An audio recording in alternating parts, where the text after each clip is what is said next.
Hey guys, tonight we're drifting into the world of medieval romance, a time when love potions could kill you, and getting lucky usually meant not catching something incurable. If you've ever thought modern dating is hard, you're in for quite a surprise. Forget the textbooks and the fancy Hollywood fables. Today we'll explore the version they don't teach, the version that makes you grateful for consent and mouthwash. So before we begin, take a moment to like the video and subscribe, but only if you genuinely enjoy my work, and let me know in the comments where you're watching from and what time it is for you. It's oddly comforting to see so many different people coming together from all around the world. Now dim the lights, puff up those pillows and settle in. Let's slowly descend into the strangely uncomfortable past, together. Let's start with a cold, uncomfortable reality check. Forget everything you think you know about romance from fairy tales. Medieval dating wasn't cute. It wasn't a candlelit dinner, a charming dance at a ball, or swiping right on a knight in shining armour. It was uniquely, spectacularly awful.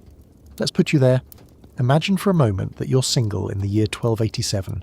You live in a small village, a collection of timber and mud huts huddled together against the woods, and you have a crush on someone. You see them across the market square, maybe hauling a bucket of water or haggling over a chicken. Their hair isn't a greasy, matted mess like most people's. They might even have a surprising number of their own teeth. In the low-stakes world of medieval attraction, this is a jackpot. This should be simple, right? You like them, maybe they like you. You should just be able to go over and talk to them. Wrong. So profoundly, deeply wrong. Your world is not a romantic comedy. It is a landmine of body odour, bad teeth and crippling religious trauma, with just a light, mostly for the rich sprinkle of chivalry, and a very real, very awkward chance of incest. You don't just ask someone out. That concept doesn't exist. Instead, you enter a hazardous game of strategic negotiation, family approval, and developing a shockingly high tolerance for smells you can't and probably don't want to identify. Wooing someone often looks less like flirting and more like obsessive stalking, and every single move you make happens with a chaperone breathing down your neck, probably judging your posture. Imagine trying to express your feelings with a love letter. First, you can't read or write, so you have to go to the local priest, the only literate person for miles. You have to explain your innermost feelings to a man whose entire job is to remind you that your feelings are probably sinful. He then translates your clumsy, earnest affection into generic, flowery Latin, a language you don't speak, and writes it down on a piece of expensive parchment. You then pay him for the service, probably with chicken, and deliver this letter. The object of your affection, who also can't read, then has to take that same letter back to that same priest to have it read aloud. The entire, supposedly private romantic gesture has become a public transaction, filtered through the church, and translated into a language neither of you understands. This is because the entire idea of dating for fun is an alien concept. It does not exist here.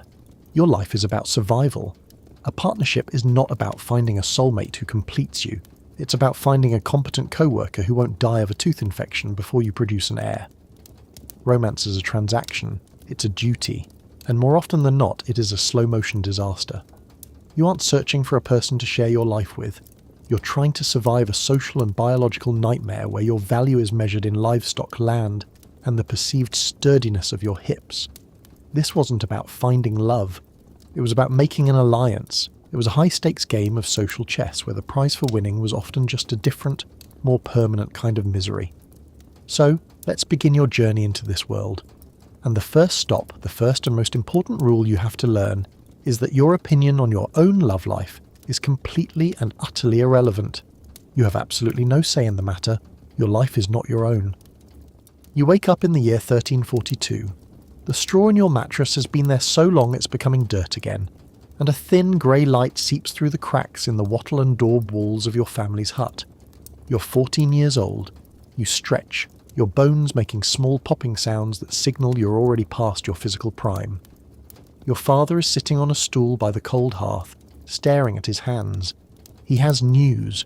Today is the day you learn about your love life, and the very first thing you learn is that your love life is not, in any way, yours.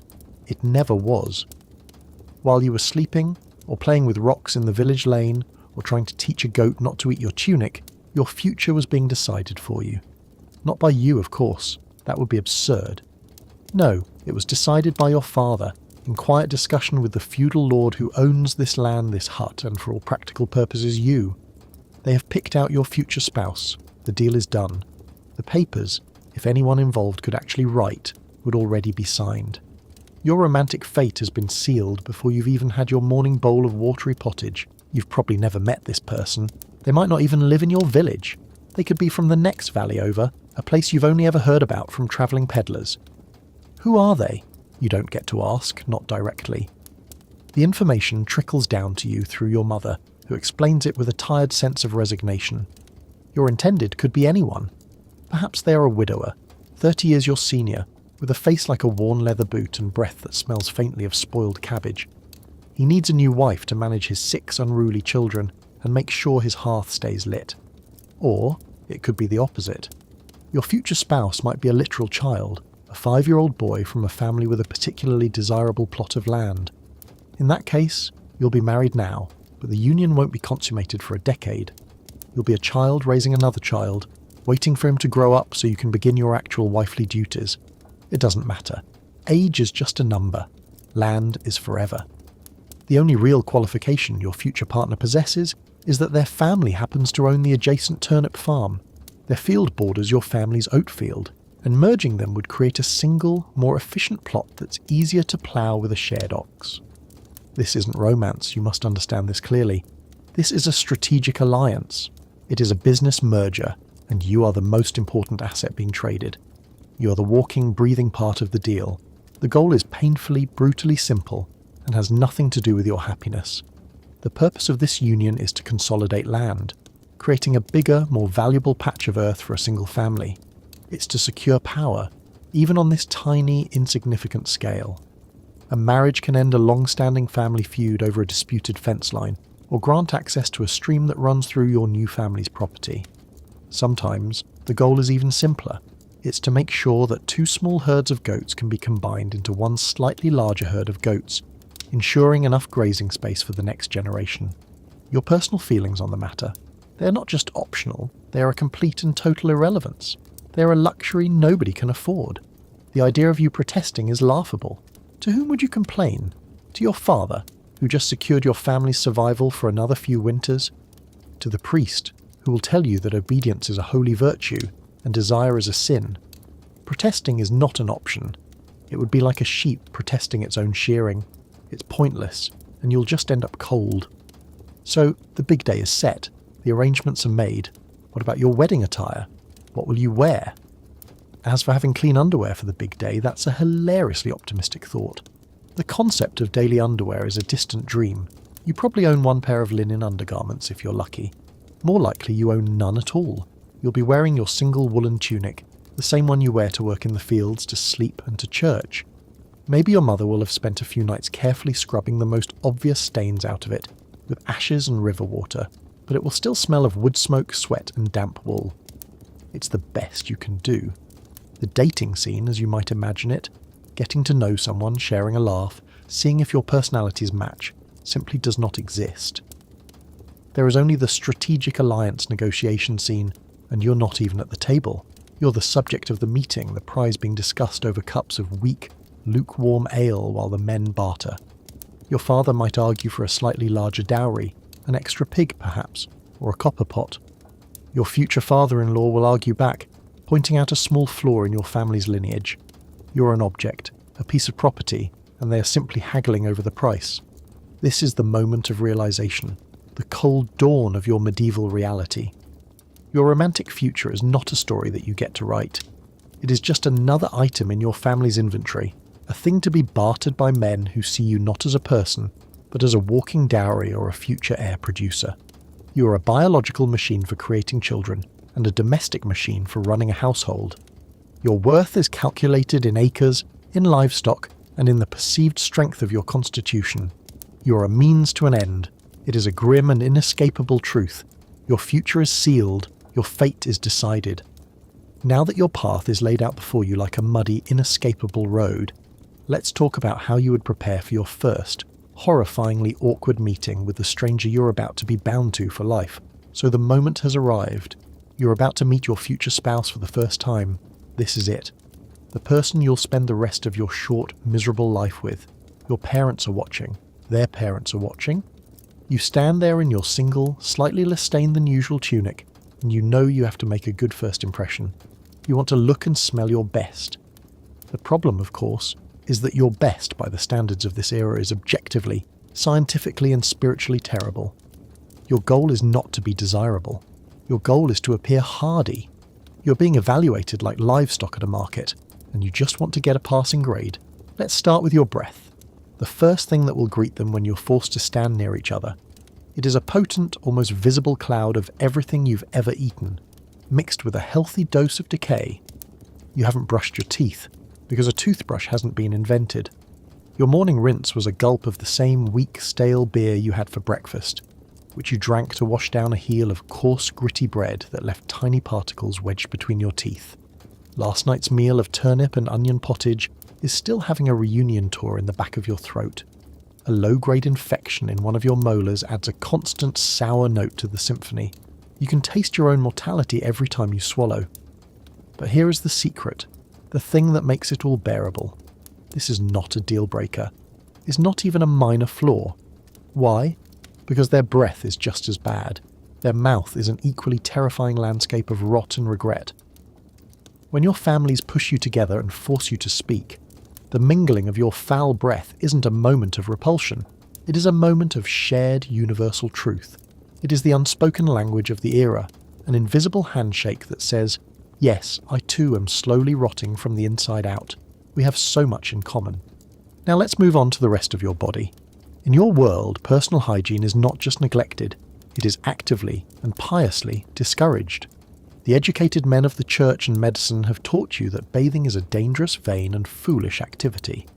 Why would you wash away the layer of dirt and sweat that your body has worked so hard to produce? That grime is a protective barrier, a shield that keeps the real dangers out. They believe that sickness travels on the air, in unseen vapours they call miasma. Hot water opens up the pores of your skin, leaving you vulnerable, like an undefended castle, with its gates thrown wide open. A full bath is an invitation for the plague, for fevers, for all manner of evil humours to rush in and set up camp, so you don't bathe. Maybe once or twice a year, on a major religious holiday you might have a quick lukewarm wash, but most of the time you are covered in a thin, permanent and surprisingly clammy layer of filth. This isn't a choice, it's a medical precaution. You are protecting yourself.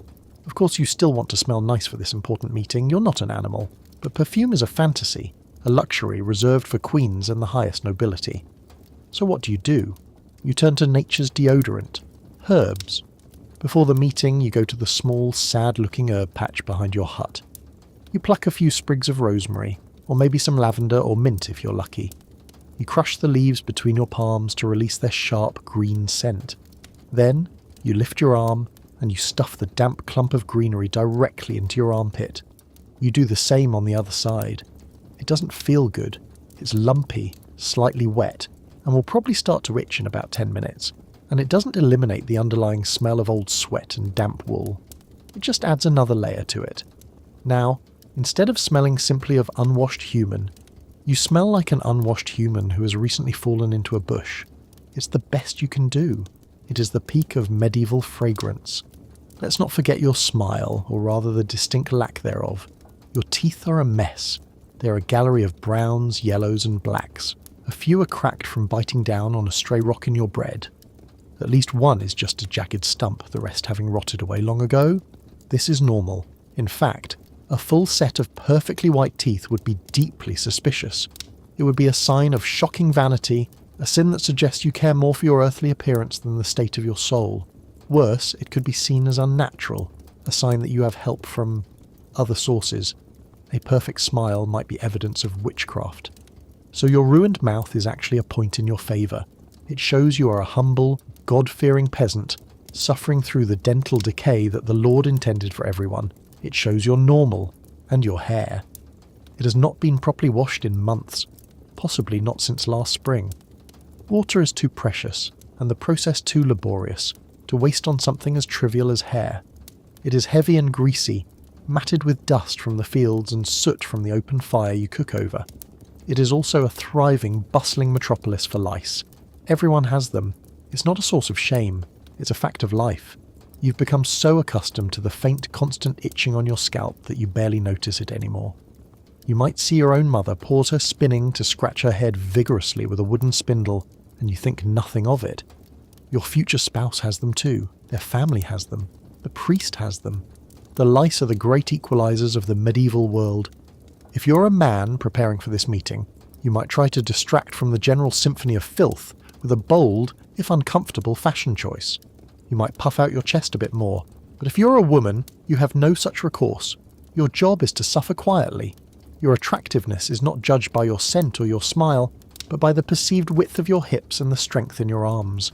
A healthy, sturdy appearance that suggests you can survive multiple childbirths and a lifetime of back-breaking labour is the ultimate turn-on. Ultimately, this first impression has nothing to do with being attractive. That is a concept from another universe. The goal is simply to look slightly less plagued than the person you're meeting. You're both silently assessing each other for signs of imminent death. Do they have a hacking cough? Are there open sores on their hands? Do their eyes have the ghastly sunken look of someone in the final stages of consumption? If the answer is no, then congratulations. The meeting is a success. You're both deemed viable. And if you're rich, if you're a noble, meeting your betrothed in a cold, draughty castle keep. You don't smell any better. You're just as filthy, your teeth are just as rotten, and you have just as many lice. The only difference is that you can cover it all up with a heavy layer of velvet and a nicer hat.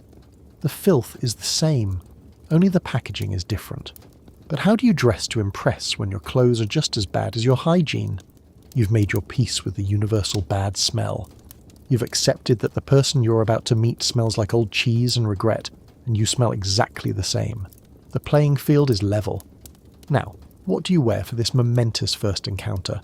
You need to dress to impress, but impress in this era has a very different meaning. It's not about personal style or looking attractive, it's about wearing a costume that clearly telegraphs your social standing, your wealth, and your adherence to the strict rules of the world you live in. Your outfit is a walking billboard that tells everyone who you are, what you're worth, and what is expected of you. If you are a man of some means arriving for this meeting, the absolute height of fashion, the centerpiece of your entire ensemble, is the codpiece. Let's not be subtle about this, because it certainly isn't. The codpiece is a padded, stuffed, and often outrageously decorated pouch that covers your crotch. It began as a simple flap of cloth to allow for decency when tunics got shorter, but by the late medieval and Renaissance periods, it had mutated into a statement piece. It is the opposite of subtle. It juts out from your body, an unmistakable fabric sculpture that draws the eye and holds it there. The message it sends is loud, clear, and breathtakingly arrogant. It essentially bellows across the room, never mind my rotting teeth, my lice-infested hair, and the fact that I haven't had a proper bath in a year. Forget all that trivial nonsense. Instead, I invite you to gaze upon this. It is a magnificent act of social and sartorial misdirection. It was a symbol of virility, of raw, unapologetic masculinity. The bigger, the more padded, the more elaborate your codpiece, the more powerful you appeared. For the nobility, these weren't just made of simple cloth. They were crafted from rich velvet or shimmering silk, decorated with embroidery, pearls, and sometimes even gemstones. They became so prominent that they doubled as a convenient, if rather odd, pocket. A man might store a coin, a handkerchief, or even a small piece of fruit in his codpiece. It was a declaration of status, a display of wealth, and a constant in-your-face reminder of the wearer's gender and his role as the procreator, the warrior, the centre of the world. It was everywhere, from the battlefields to the royal courts, a strange and aggressive piece of fashion that defined manhood for generations. Now, if you are a woman, your fashion is equally, if not more, uncomfortable, but its goal is the complete opposite. Where the man's clothing projects outward, yours is designed to contain and restrict inward. If you're from a wealthy family, you are likely wearing a corset, or what was then called a pair of stays. This isn't a soft, modern shapewear garment. It is a rigid, unforgiving cage for your torso, stiffened with reeds, wood, or even whalebone. Its purpose is to mould your body into the ideal female shape of the time, a long, slender torso and a flattened chest, creating a stiff, conical silhouette that was seen as modest and pious. The process of achieving this ideal began shockingly early.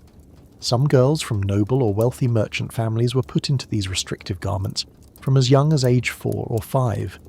It was a form of training, slowly forcing their growing bones and organs to conform to a fashionable artificial shape.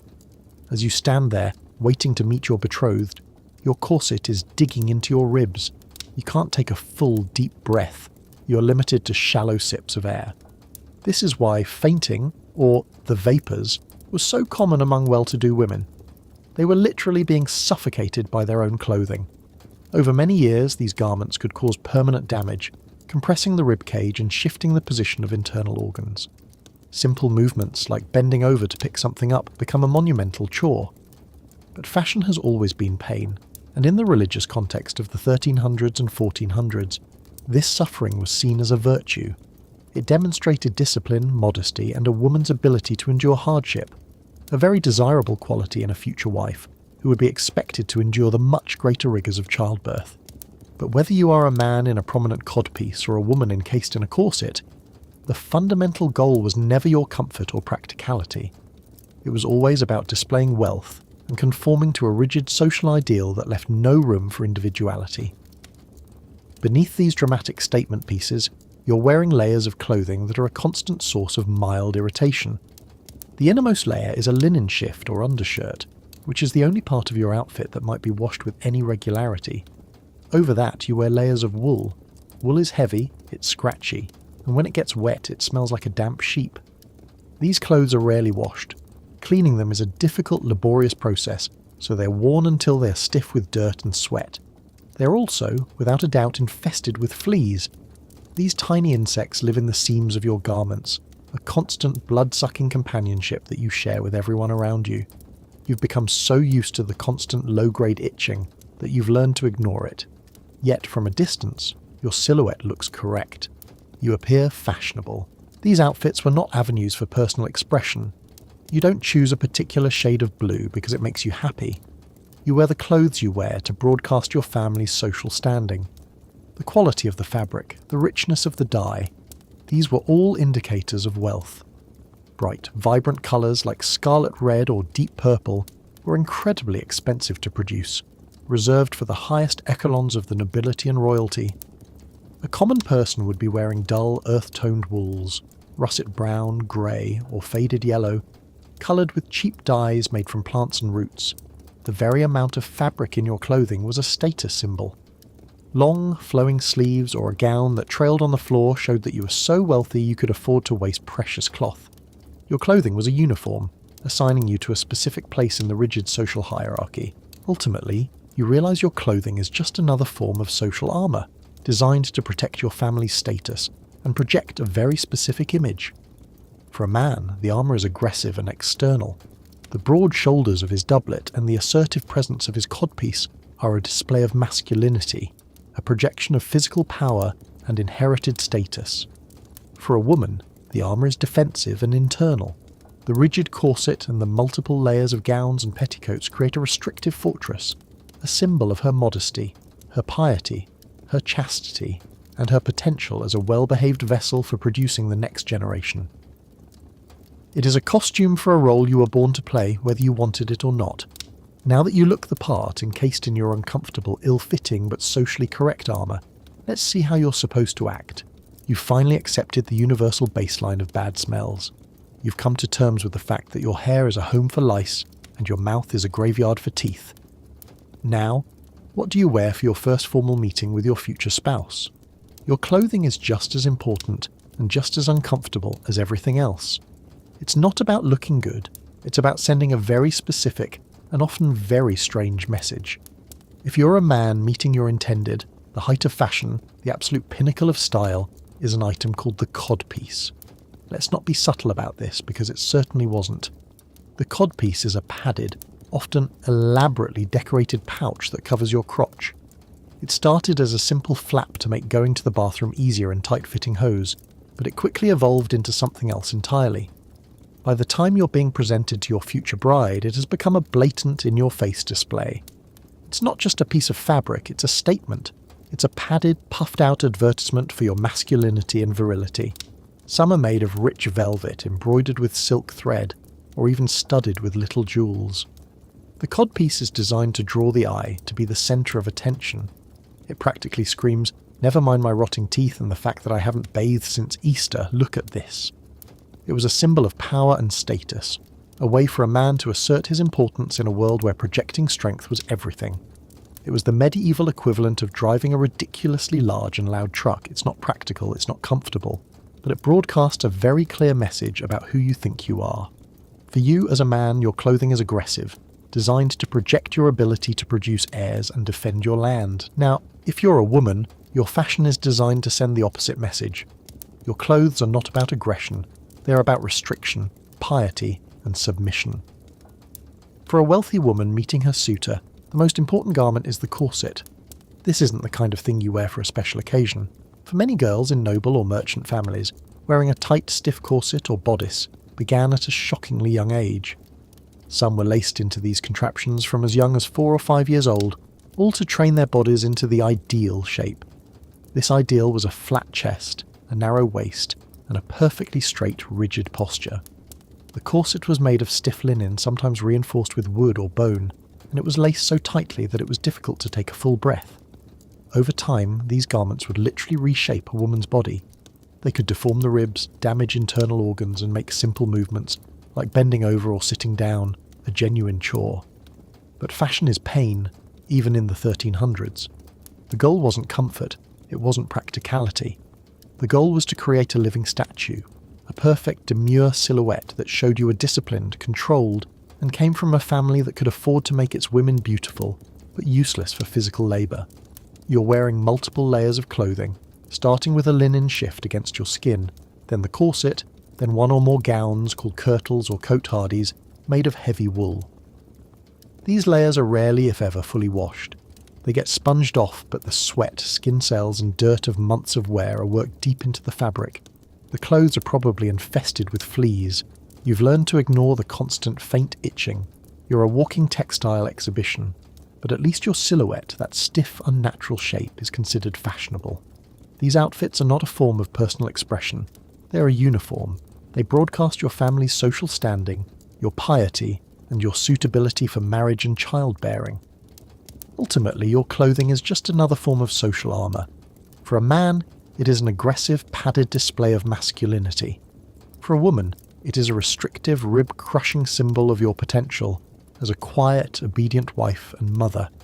So there you stand, you look deeply uncomfortable, you smell like old herbs and regret. Your clothes are an itchy, flea-ridden costume broadcasting your social role. Now it is time to flirt. How on earth was that done? You've probably heard of courtly love, the romantic ideal that fills poems and songs from this era.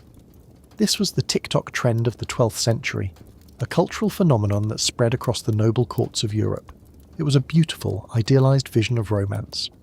Noble knights, loyal and brave, would dedicate their lives to performing grand deeds and writing epic poems of adoration for a noblewoman, usually one who was already married and of a higher social standing. They would suffer in silence, their love a pure, burning flame that could never be physically acted upon. It was all very dramatic and beautiful. But here is the secret, the part they don't tell you in the fairy tales. It was mostly fan fiction. It was a literary game, an elaborate performance played by the literate elite. It was a way to channel and sublimate desires that you were absolutely not allowed to act on in a society with rigid rules about marriage and adultery. Actually touching the lady you were writing poems about would get you exiled, imprisoned or killed. So the love was almost always unconsummated, chaste and worshipped from a very, very safe distance. It was less about real human connection, and more about looking good in poetry. For the other 99% of the population, for you, a peasant or a simple village artisan, real-life flirting was much less poetic. It was clumsy, it was direct, and it was incredibly, painfully awkward. There were no sonnets, no jousting tournaments held in your honour. The gestures were smaller and far stranger. One of the most common ways to show interest in someone was to give them an apple. That was it. You see your crush at the market. You walk over, look at them, hold out a piece of fruit and wait. There's no explanation. No charming pickup line. Just a silent, fruity offering. Accepting the apple was a sign that your interest was returned. Refusing it was a clear rejection. The entire complex dance of human attraction was reduced to a simple, fruit-based transaction. The lofty, knightly ideal of simping for a high-born, unattainable married lady was the peak of romance in theory, but it had almost nothing to do with how actual people formed relationships. This created a massive, unbridgeable gap between the romantic ideals you might hear about in a minstrel song and the grim, awkward reality of trying to court someone who is very likely your third cousin. For a man, the pressure was immense. The stories told you to be chivalrous and bold, a fearless poetic warrior. But you are a farmer. You are terrified of talking to the girl whose family owns the adjacent pigsty. You're trying to live up to a fantasy while standing in a pile of mud, holding an apple and hoping you don't say something stupid. The great overarching irony of medieval romance is that the most famous and celebrated version of it, courtly love, was a complete fantasy. It was an elaborate game for the rich that had almost no bearing on the real, awkward and often purely transactional business of finding a spouse. It was a beautiful lie that made the ugly truth of arranged marriages and land consolidation a little easier to swallow. It gave people a romantic dream to hold on to, even as their reality was anything but. So, you've done it. You've overcome your fear, you've walked up and presented your apple, and miracle of miracles, she accepts it. A silent understanding has been reached, a connection has been made, but even in this tiny moment of victory you are not alone. You are never, ever alone. So you've decided you like someone. You gave them the apple and they accepted it. Success. A silent agreement has been made. Can you now maybe go for a nice walk by the river and get to know them? Talk about your hopes, your dreams, your mutual dislike of turnips? Absolutely not. Don't be ridiculous.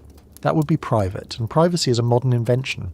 In the medieval world, especially if you are a woman, you are never, ever left alone with a potential partner. The concept would be scandalous. It would be like letting two foxes guard a hen house. Society just wouldn't allow it. Every single interaction you have from this point until your wedding night will be supervised. A chaperone is always there. Always. This isn't a friendly tag-along. This is a human security system. A moral guardian whose only job is to watch you. It could be your mother, sitting in the corner of the room, pretending to mend a sock but with her ears tuned to your conversation. It could be a severe-looking aunt who positions herself directly between you, her arms crossed, radiating disapproval. It might even be the village priest, there to make sure God's law is being followed and that no sinful thoughts are being exchanged through glances or, heaven forbid, a smile that lasts a second too long. Their job is to listen to every single word, to analyse every tiny gesture, and to make absolutely certain that nothing remotely sinful happens. This means your first real conversations are not conversations at all. They are three-person interviews, where one person's only role is to be professionally suspicious. You try to talk, to find some common ground. You might ask, so, do you enjoy the spring planting season? Before he can answer, your aunt will lean in and say, his family has a very strong ox. Their ploughing is always done on time. You're not learning about him. You're receiving a carefully managed sales pitch from his family's representative, who is your aunt. If you wanted to move things along and give a gift, a love token, things got even weirder. Some tokens were simple enough. A lock of your hair, tied with a ribbon, was a very common and personal gift. A single flower you pressed between two pieces of wood was also a nice, harmless gesture. But the tokens could also be much, much stranger, especially if you were from a noble family. A knight trying to prove his valour wouldn't just send you a poem. He might dedicate his victory in a tournament to you, which is fine. But he might also send you a piece of the animal he just hunted as a trophy. Yes, you could wake up one morning to find a messenger at your door presenting you with the bloody severed head of a boar on a platter. This was not considered a threat. This was a romantic gesture. It was his way of showing you that he was a great hunter, a strong provider, and perhaps just a little bit unhinged. He was proving his worth in the most visceral way possible. For the man, this entire process was a high-pressure performance. You weren't just trying to impress a girl you liked. You had to impress her entire family, who were all sitting there, watching your every move, judging everything about you. You had to impress her stony-faced father, who was calculating the value of your family's land in his head. You had to impress her mother, who was assessing your teeth and posture for signs of bad health. You had to impress her aunt, who was just waiting for you to say something foolish. You had to impress the priest who was evaluating the state of your immortal soul. Every word you said was weighed. Every gift you gave was scrutinized. It was an exhausting, nerve-wracking ordeal where one wrong move could sink the entire enterprise. Courtship, then, was not a private journey of two people discovering each other. It was a public performance, staged for an audience of your family and community. You had to prove your worthiness not through quiet intimacy, but through awkward, supervised conversations and occasionally grotesque gifts. You were an actor on a stage, and the play was your entire future. It was a stressful, bizarre, and deeply impersonal ritual. But what if you were feeling lost in this mess? What if you needed some advice on how to navigate this terrifying public spectacle? Feeling completely lost in this chaperoned, apple-exchanging, boar's head gifting nightmare of a dating scene? You're not alone. Don't worry. People back then got confused too. And for them, just like for us, there were advice manuals. There were books and religious texts that were supposed to expertly guide you through the treacherous waters of courtship. The only problem is that this advice is, without exception, horrifying and often dangerous. So let's break that fourth wall for a moment. Let's not imagine what the advice was like. Instead, let's look at the actual real advice that people were given. We'll pull from religious texts, from popular guides written by condescending noblemen, and from the strange medical manuals of the time. Prepare yourself for what you're about to hear. It's about to get very weird. For women, the guidance was mostly a long, comprehensive list of things you were absolutely not allowed to do. Your behaviour, from your posture to your laugh, was policed down to the smallest gesture. A popular sentiment, one echoed by many priests and moralists, was that a respectable woman should not laugh too much or too loudly.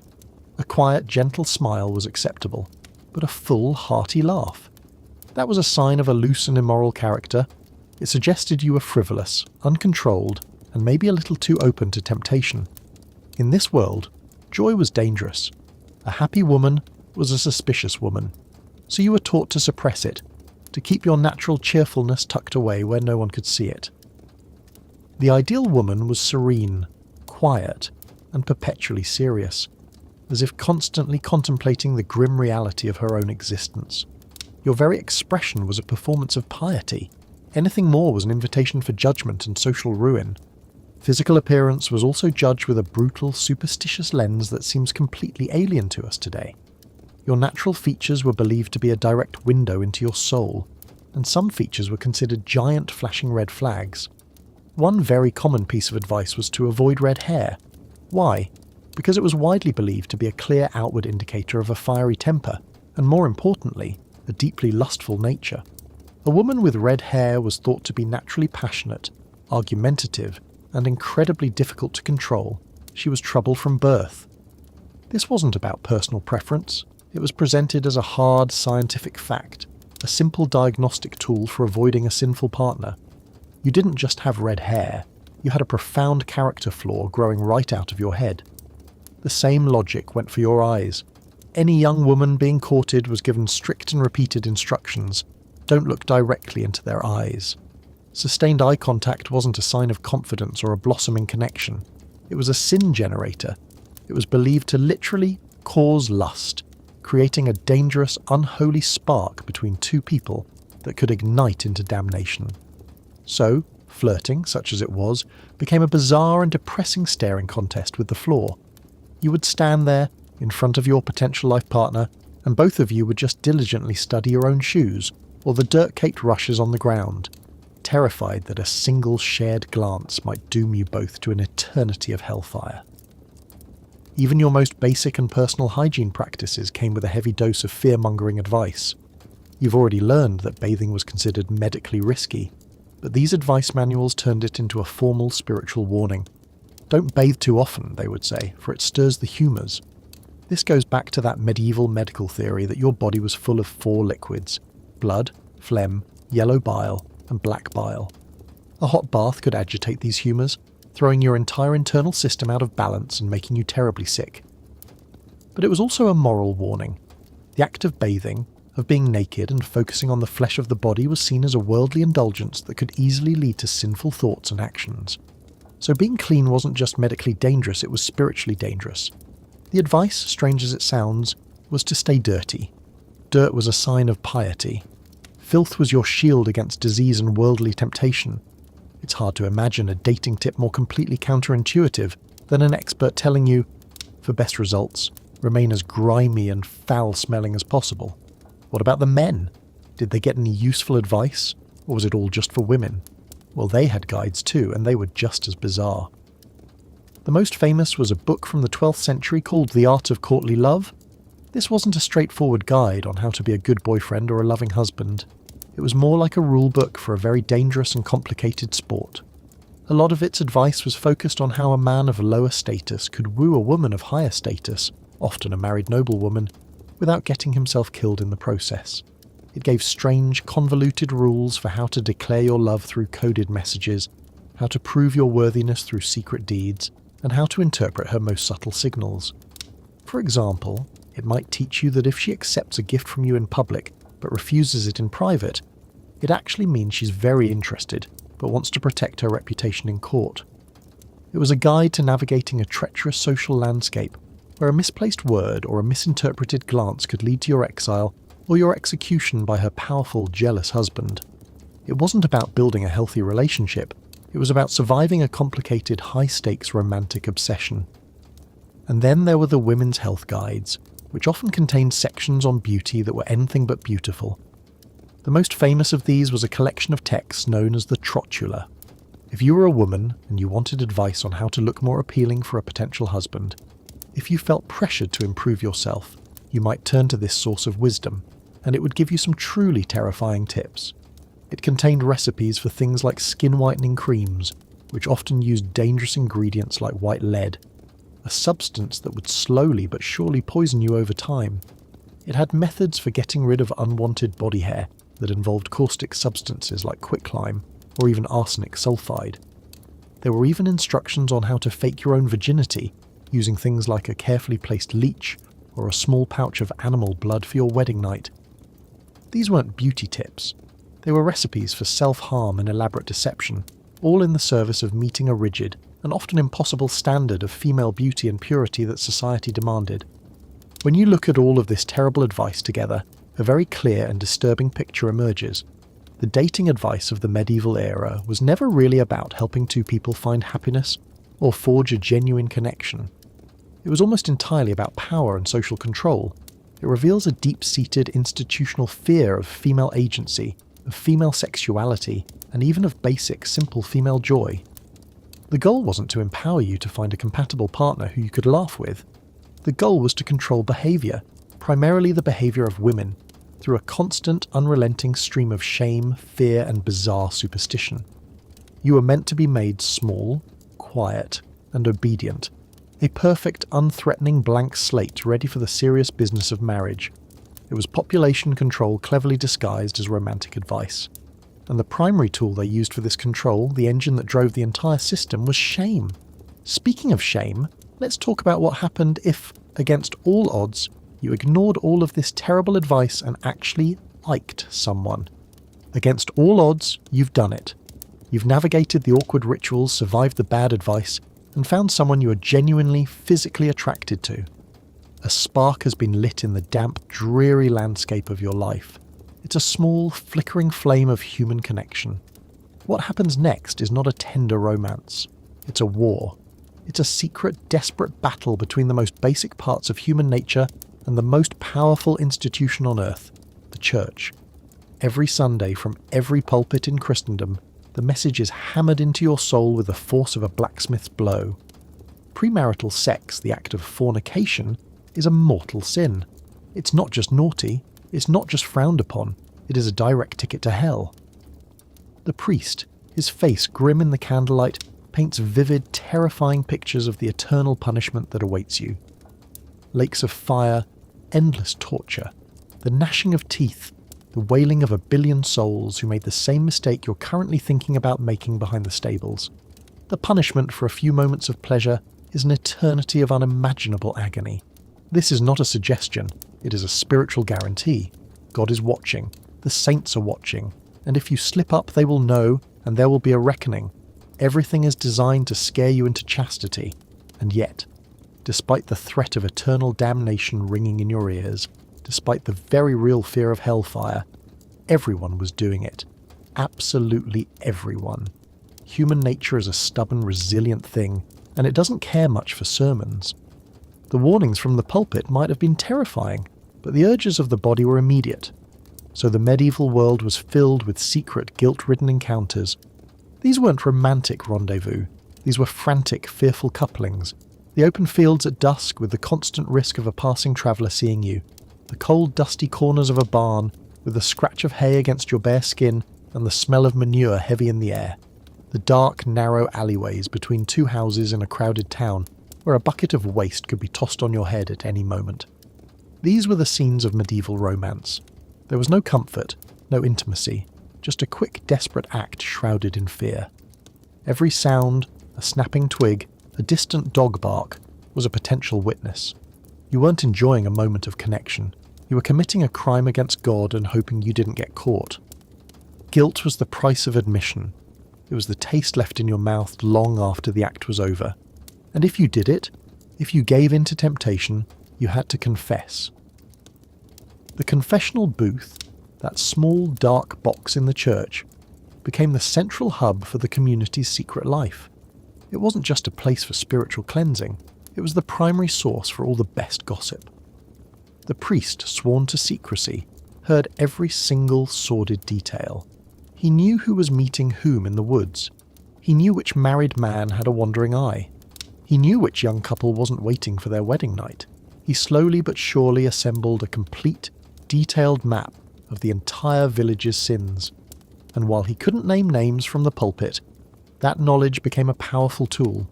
He could preach a sermon about the evils of adultery while staring directly at the man who had just confessed to it an hour earlier. He could use that shared, secret knowledge to enforce social control, to gently guide his flock back to the path of righteousness through carefully applied shame. Your deepest, most private moments became another piece of data in his spiritual ledger. The church's obsession with controlling sex was so total, so absolute, that they didn't just forbid the act. They tried to regulate it down to the smallest detail, even within marriage. Theologians and bishops spent an incredible amount of time writing about which sexual positions were acceptable in the eyes of God and which were sinful, and they came to a very clear conclusion. There was a missionary monopoly. The man on top face-to-face position was the only one deemed acceptable for procreation, the only reason sex was permitted at all. Any deviation from this, any experimentation, was considered deeply sinful. It was seen as lustful, a sign that you were pursuing pleasure for its own sake, which was a perversion. Other positions were seen as animalistic, a lowering of your human, God-given dignity to the level of beasts in a field. So even in the supposed privacy of your own marriage bed, you were still being watched, still being judged. There was a rule book for everything. For women, however, the rules were stricter, and the consequences far more severe. For a woman, virginity was not a personal choice. It was not a state of being. It was currency. It was her most valuable asset, and by extension, her family's. The honour of a noble house, the value of a carefully negotiated marriage alliance, the very legitimacy of any future land claims, it all rested on the perceived purity of the bride. A marriage contract could be declared void if the bride was found not to be a virgin on her wedding night. This made a woman's body a public concern, a piece of communal property that had to be fiercely guarded. And this led to one of the most creepy and humiliating rituals of the time, the proof of virginity inspection. Before a high-status wedding, it was common for the bride to be subjected to a physical examination. This wasn't done by a doctor. It was carried out by a group of older married women from the community or the family, midwives, matriarchs, the groom's mother. In a cold room, you would be undressed and inspected, your body poked and prodded by a jury of women, all looking for the physical proof of your intact honour. It was a cold, clinical and profoundly shaming experience, designed to certify you as undamaged goods before the final transaction of marriage could take place. For a man, the standards were of course completely different. For him, losing his virginity was not a catastrophe. It was a rite of passage. It was a sign of his budding manhood, something to be bragged about with his friends. It was widely understood and accepted that a young man would sow his wild oats, often with peasant girls or in brothels, which were common in most medieval towns. No one held it against him. It was just what men did. But if his own sister, or his future bride, did the exact same thing, she would face total social ruin. She could be cast out of her family, her marriage prospects destroyed forever. Her only option might be a forced entry into a convent, a place where spiritually fallen women could live out their days in shame and repentance, hidden away from the world. A man's actions were a sign of virility. A woman's were a sign of damnation. It was a brutal double standard, woven into the very fabric of the law, religion and society. Sex in the Middle Ages was therefore defined by a massive, all-consuming contradiction. It was happening constantly, everywhere, in every level of society. It was as natural and unstoppable as breathing. But at the same time, it was shrouded in so much religious guilt, so much social danger, and so much institutional hypocrisy that it could hardly have been enjoyable. It was a frantic, fearful act performed in the shadows, always followed by a long, dark night of the soul filled with shame and the terror of hell. And all of this risk, all of this danger, and all of this guilt was designed to funnel you toward one single, final, socially acceptable destination. It all led to marriage. You've done it. You have survived the courtship. You stumbled through the awkward, supervised conversations. You navigated the treacherous waters of sin and guilt, and you have finally, at long last, reached the end of the game. You are standing at the front of a small, cold stone church. The smell of damp stone, old incense, and unwashed parishioners fills the air. You're getting married. This is the end game. So, was it a happy ending? Was this the prize you were working toward all along? The simple, honest answer is no. For most people in the Middle Ages, marriage was not the beginning of a beautiful love story. It was the beginning of a lifelong, legally binding contract. It was the moment your life, which you already didn't own, was formally signed over to someone else. The priest says the words in Latin, a language you don't understand, but you know what they mean. The deal is sealed. The modern idea of falling in love and then getting married was completely backward to the medieval mind. In your world, love was something that was expected to come after the wedding, if you were lucky. It was a potential bonus, a pleasant surprise, but it was never, ever a requirement. The hope wasn't that you would fall passionately in love with a stranger standing beside you. The hope was that, over years of shared hardship, misery and back-breaking labour, you might develop a quiet, functional affection for each other. You might grow to respect their ability to pull a plough or mend a fence. You might find a quiet companionship in the simple, shared goal of surviving another brutal winter. This wasn't passion. It was a partnership of endurance. For many, many couples, even this small flicker of affection never arrived at all. They lived their entire lives as two strangers sharing a roof, bound together by a legal document and a deep, mutual sense of resignation. You didn't have to like each other. You just had to work together until one of you died. And the terms of this contract were not equal. Legally, as soon as you are married, if you are a woman, you effectively cease to exist as an independent person. You become the legal property of your husband.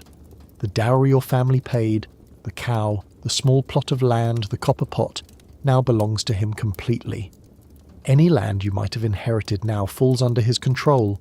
You cannot sign contracts. You cannot represent yourself in court. Your legal identity has been completely swallowed by his. You're now a part of his household inventory, alongside his tools, his livestock and his furniture. He is the master of the house, and your primary duty, enshrined in both law and religious doctrine, is to be completely and utterly subservient to him. You are expected to obey his every command without question and without complaint. Your thoughts, your feelings and your desires are now secondary to his, and if you failed in this duty, if you argued, if you were disobedient, if you did not perform your tasks to his satisfaction, the law gave him a tool to correct your behaviour. He was legally permitted to beat his wife. This wasn't a dark secret, it was a widely accepted right. As long as the punishment was considered reasonable, it was perfectly legal. And what was the definition of reasonable? Well, it certainly wasn't decided by you. A husband was generally not supposed to kill his wife or leave her with a permanent crippling injury, but anything short of that was often fair game. He could use a rod or a stick to discipline you, as long as it was no thicker than his thumb, a chillingly specific rule that existed in some places. The person who decided if his violence was reasonable wasn't you, it was other men. It was the local lord, the village priest, or a court of his peers, all of whom shared the fundamental belief that a man had the right to control his own household and his own wife by any means necessary. Your body was not entirely your own. It was subject to his judgment and his correction. So what if you couldn't take it anymore? What if you were in a miserable, loveless and violent marriage and you wanted out? Could you get a divorce? The answer was a simple, absolute no. The church, the most powerful force in your life, forbade it completely. Marriage was a sacrament. It was a holy vow made before God, and what God had joined together, no man could put asunder. Your marriage was for life. Until death do us part was not a romantic sentiment. It was a legally binding clause with no exits. Your one and only way out was death, yours or his. There was, however, one tiny escape hatch, available only to a very select few. It was called an annulment. An annulment didn't end a marriage. It was a legal declaration that the marriage had never been valid in the first place. But getting one was incredibly difficult and expensive. It was an option reserved almost exclusively for the rich and the powerful, the nobles and kings who could afford to hire clever lawyers and bribe church officials. And you needed a very good reason. The most common loophole was to suddenly discover that you and your spouse were secretly related. If you could prove, for instance, that your great-grandmother and his great-grandmother were cousins, then your marriage fell within the church's forbidden degrees of kinship. Therefore, it was never a real marriage to begin with. The rich could hunt through their family trees to find a convenient cousin, get their annulment, and be free to marry someone else. But for you, a common peasant with no money and no recorded family history, you were just stuck. There was no escape. This is why the social pressure to marry was so immense. With no escape, the original choice was everything, except you didn't get to make it. If you were a girl who wasn't married by your mid-teens, by the age of 16 or 17, people didn't see you as an independent spirit choosing your own path. They assumed something was deeply and fundamentally wrong with you. You were either too poor to have a dowry, too disobedient to be a good wife, or too unattractive to be considered. To be unmarried was to be a failure, an outcast on the edge of society with no clear role and no protection. And the roles within marriage were brutally clear. For a man, marriage was a practical step. It was about securing an heir to inherit his land and carry on his name. It was about managing his property, which now, of course, included his newly acquired wife. For a woman, marriage was her entire purpose. It was about survival. It was about fulfilling her sacred duty to her husband and to God by bearing children and running a household. When you step back and look at it, medieval marriage wasn't a romantic partnership. It wasn't a union of two souls. For far too many, it was a trapdoor. It was a one-way entrance into a life of hard labour and relentless servitude, a life with no escape clause and the constant looming threat of reasonable violence hanging over your head. It was the grim, legally binding conclusion to a deeply flawed and unforgiving system. So, here you are. You're legally bound to a stranger whose personal habits you're only just beginning to learn, and most of them are horrifying. You both smell objectively terrible, a complex bouquet of sweat, wood smoke, and damp earth. You've settled into a life where your only hope for public entertainment is watching a condemned man get hanged in the town square, an event people might even bring their children to. It's a grim picture. After everything we've talked about, the filth, the fear, the complete lack of agency, the obvious question hangs in the air like the smoke from your poorly ventilated fire pit. Was there any hope at all? Was there any chance, however small, of finding a shred of happiness in this bleak and unforgiving world? Was it all just misery, from the straw-stuffed mattress you were born on to the shallow, unmarked grave you'd be buried in? The answer is complicated, but it is not a uniform number. There was hope, but it was a rare and precious thing, and it looked nothing like the stories.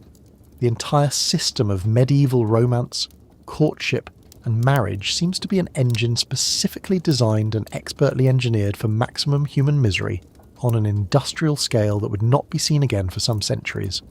It was a brutal, soul-crushing intersection of three powerful forces. You had the ruthless economics of feudalism, where human beings were just assets to be managed, traded and leveraged for land and power, reducing your entire existence to a line item in a ledger that you could not even read yourself. Then you had a rigid, all-powerful religion that policed your every thought and action, with the constant, terrifying threat of eternal, unimaginable torment, making guilt and shame the background radiation of your entire life. And finally, you had the simple, inescapable reality of poor hygiene and rampant disease, which meant that life was uncomfortable, painful, and often brutally short. It was a perfect storm of social control, spiritual fear, and physical suffering, and you were standing right in the middle of it. The odds were so profoundly stacked against you, from the very moment of your birth, that it's hard to even comprehend from our modern perspective. Your entire path in life was determined by factors you had absolutely zero control over. Your family's status decided everything.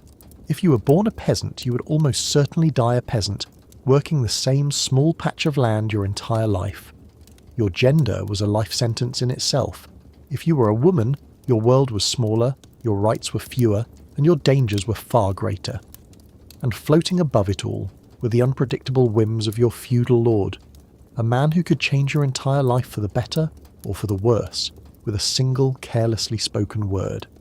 He could raise your taxes, send your husband to war, or decide to claim your best pig for his feast, and you had absolutely no recourse. In this world so thoroughly designed to crush the human spirit, finding a spark of genuine affection was like finding a clear, cool, clean glass of water in the middle of a vast and polluted swamp. It was incredibly rare. It was precious beyond measure, and if you did find it, it was quite literally life-saving. Not because it would save you from the plague or a battlefield wound, but because it could save you from the slow, creeping death of utter despair. It could give you a reason to get up in the morning and face another day of back-breaking labour and existential dread. A shared glance, a small touch, a moment of understanding. These things were anchors in a sea of misery. But we must be honest. Most people's lives were not epic romances. The great love stories that minstrels sang about in the halls of lords were fantasies, stories for the rich to enjoy while the poor were just trying to survive. The reality for most was a much quieter story. It was a story of grim endurance, of two people lashed together by fate, learning how to pull the same cart in the same direction, day after day, year after year. It was about finding the smallest possible moments of connection in a world that seemed actively designed to keep people apart, isolated in their own small bubbles of suffering and fear. Think about it. A man and a woman, perhaps still teenagers, are forced together by a contract signed by their fathers. They are strangers, suspicious of each other, trapped in a situation neither of them chose.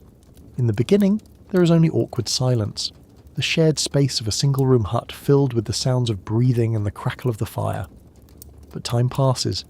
They work together in the fields, their hands digging into the same soil, their backs aching under the same sun. They face the same hardships side by side. He learns the specific way she sighs when she's tired. She learns the way he limps slightly after a long day of ploughing.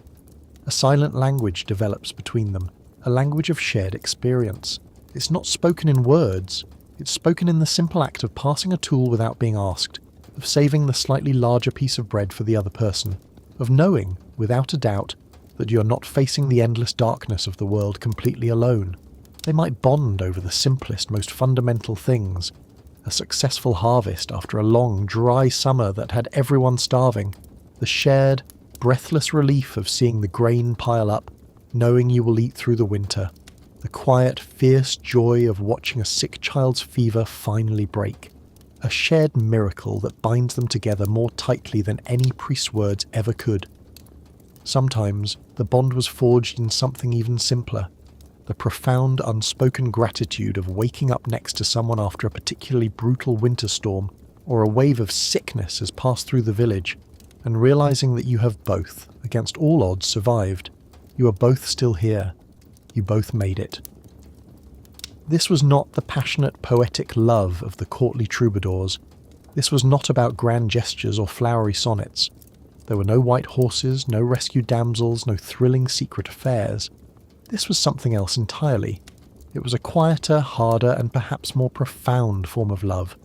It was a love forged in the literal filth of daily life and in the constant gnawing fear of death, disease, and starvation.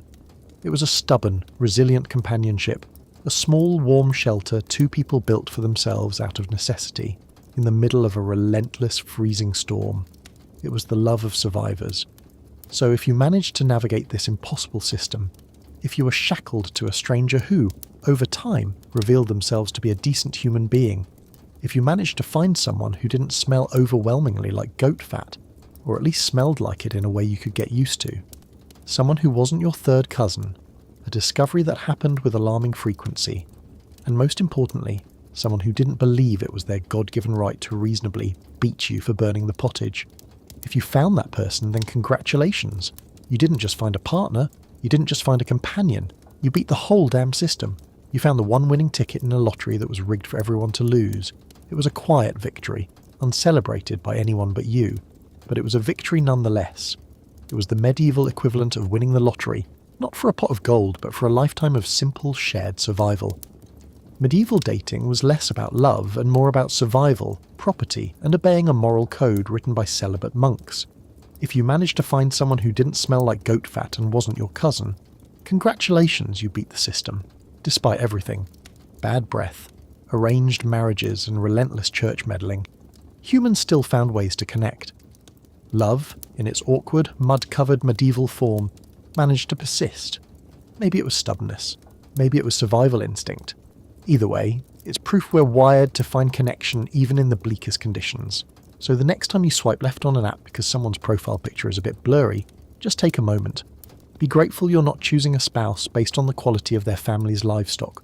Next time your date is 10 minutes late or texts in lowercase, just be glad they're not offering you a bloody handkerchief as proof of virginity, or reciting a poem about your ankles in Latin while their mother chaperones. The world of medieval dating wasn't a fairy tale. It was a stark reminder that our modern freedoms, to choose who we love, to live without constant fear of the plague, and to bathe regularly, are profound luxuries. Now close your eyes, breathe deeply, and say a quiet thanks for mouthwash, autonomy, and indoor plumbing. Good night.